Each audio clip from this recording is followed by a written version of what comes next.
Having just finished the Fiat 500, I didn't want to have to make room for this on the stash shelves and rearrange things, so I figured, what the heck, I'm on a roll. I'm just gonna keep on going with the Italian kits. So I'm going to build this Italeri Vespa. By the way, I think I told you my daughter is into Legos, so yeah, look familiar? And of course she did that as well. So let's go ahead and go into it. It's pretty much the same as building a motorcycle. Instead of this gloss white, I'm going to use this Tester's green, inspired by that one I saw on my vacation, as well as the one I rode the Amalfi Coast on 28 years ago. Typical of Italeri, very nice. As nice as Tamiya, having just built a couple of Tamiya motorcycles. A little bit of flash there, but nothing too bad. And this headlight's molded all in one piece. No imperfections. Nice. So I'm working my way through the instructions, and as per usual, got some references up here, and then again there was a couple of walkarounds. I've gotten through the first few assemblies here, and this is pretty nice plastic, and the seams clean up pretty nice. A few fit issues here and there, we'll see how it comes out. Went out, watched a couple of videos, and learned not to assemble these. This is so thin that it may crack, and it's really difficult to get those onto there once those are together. So I'll probably paint these and everything before I put them in the tires. I am going to strip the chrome parts. They're just too chromy, and some of them, again, shouldn't be chrome. The thing I had to play around with a little bit was this door over here, sanding both the door and the opening to get it to fit down in there better. You know, it's following that curve, and then you can see, you know, daylight through there. So with the Vallejo plastic putty, just put a little bit in there, and it looks good from here, and those gaps are closed. And this required some work. Had to open this up further back, sand this down further back. So I'm going to clamp it in place, but I've test fit it and I know where I want to put my clamps, and then touch the glue along there, and then, you know, let it dry. I cleaned up this front fender. I think that's ready to go for paint. And then cleaned up this this door engine cover on this side. Required a little bit of work on both, opening this up a little bit as well as the door, but I think I have that looking pretty good now. And trimmed up the tires, and yeah, these fit really nice. On the seat, cleaned all this up, and then another rubber piece. Clean this up, and I tried to get this end, because that's actually like some sort of bracket or with a screw in the middle. So I tried to, you know, file that down and shape that, and this rubber is not easy to work with. Stretch it like a rubber band almost, and then it goes over. Maybe I'll paint this and then put this on, and then paint and then hit it again. I fear if I paint it and then stretch it, that might mess it up as well. So that might be a two-step process there, but that looks really cool. On these handlebars, I'll show this reference, and it is indeed open under here. However, it is closed like up to here. So I just took some spare panel, you know, from the panel bits, traced it and cut it, and then I'll put this on there and close those up just from there. The other thing is, in those references, you'll see I may use some rod and just run a rod in there, so that it looks like there is some, you know, sort of mechanism, you know, do that little bit of scratch building as well. This is together now.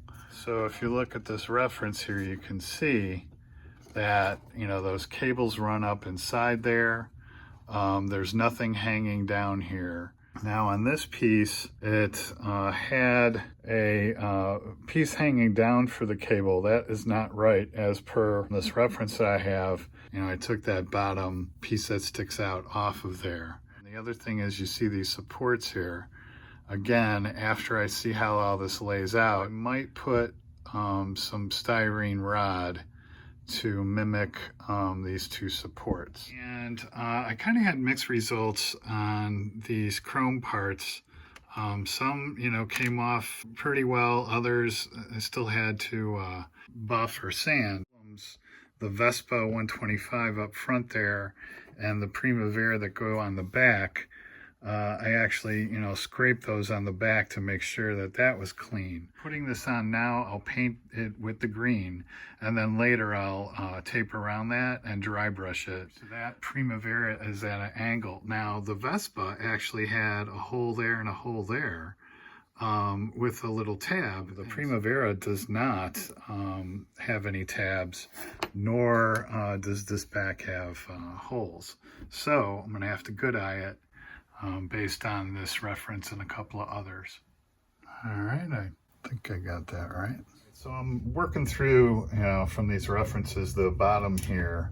I had to open up these openings for this kickstand, and this has to be right up against there. But then when it is, that's pretty cool. So that's working. Now I want to address these supports.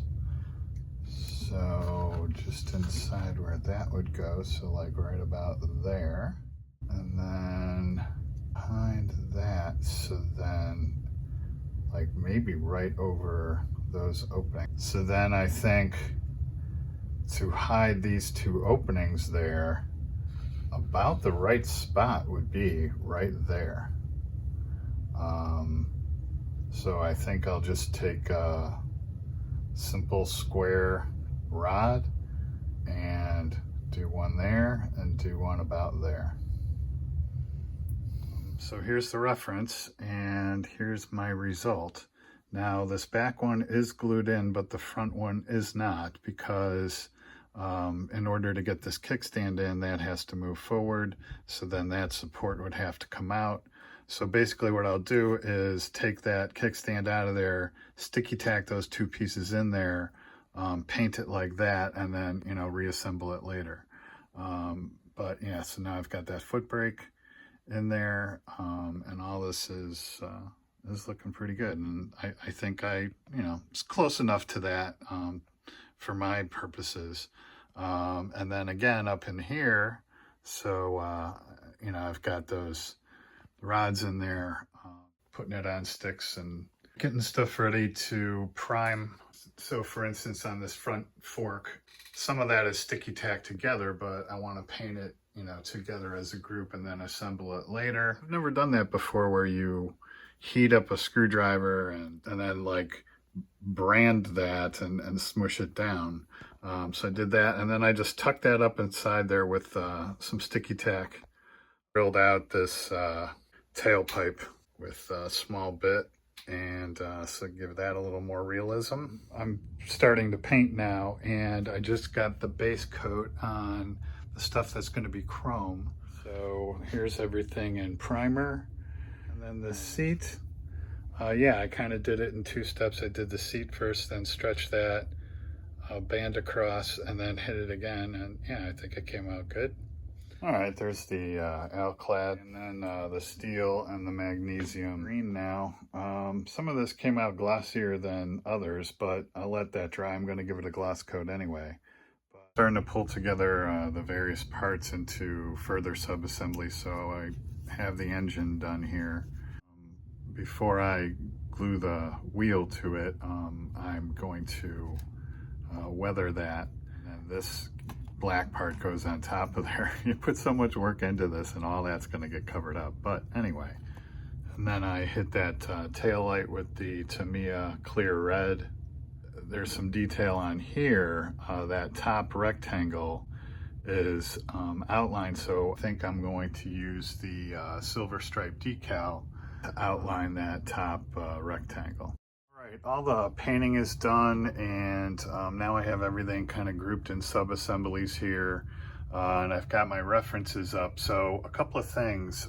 First of all, on the front here, this has this piece for the speedometer that goes on top there, but you'll see that already has kind of that raised detail. As I look at my references, it just does not stick up that high. I think that raised detail is enough. So I think what I'm going to do is just hit that raised detail with the silver and then put the decal in there and skip that piece. The other thing is, so this pad that goes down in the middle, it has these chrome brackets on the side, and I may try to simulate those with some flat rod there. And then you recall on that seat, on these brackets here, you can see there a little piece of bare metal foil I was experimenting with. You know, in the end, I just hit it with the chrome silver paint. And I think that's going to work. Here's that front fork. I'll put that together. So having put these wires on, then I'm looking at the instructions, and you know, it says to put them on here 30 millimeters, but then it never shows where they attach. And they go up and, you know, up and through. And so I just glued them to the frame here. Now that's going to be up inside there. You probably won't see it. So, but yeah, I thought that was interesting that it's wires going to nowhere. Okay, I'm masking this body for the silver. So there's the Primavera masked for dry brushing. Same thing up front for the Vespa 125. And then I've started masking all around these edges that have to be silver.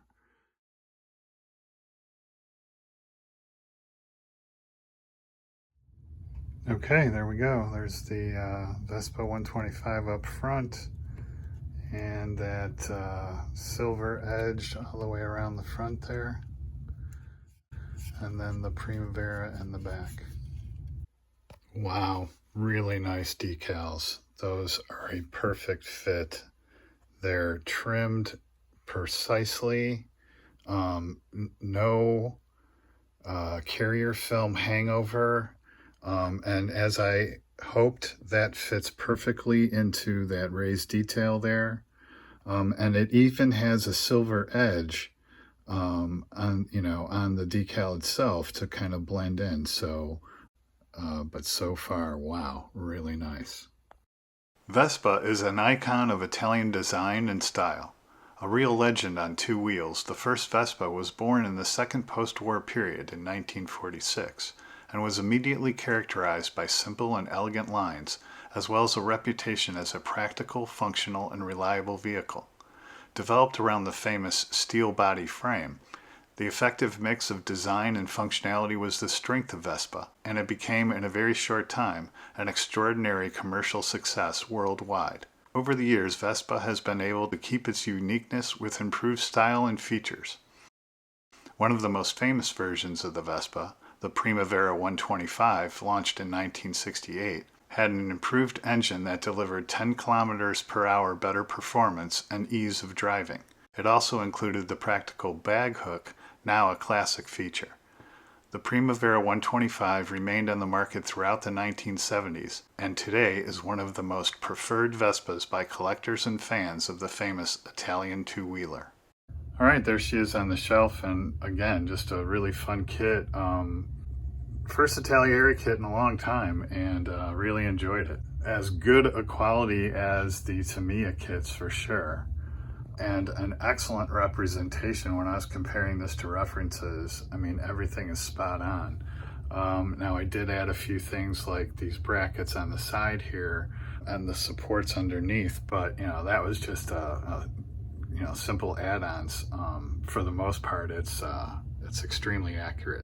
So got it up on the shelf with that Maisto model and that hand-painted scooter that I got on my vacation, along with the Fiat, and these that completes my Italian vacation stash haul / model build. So as always, hope you found that interesting, and thanks for watching, and happy modeling.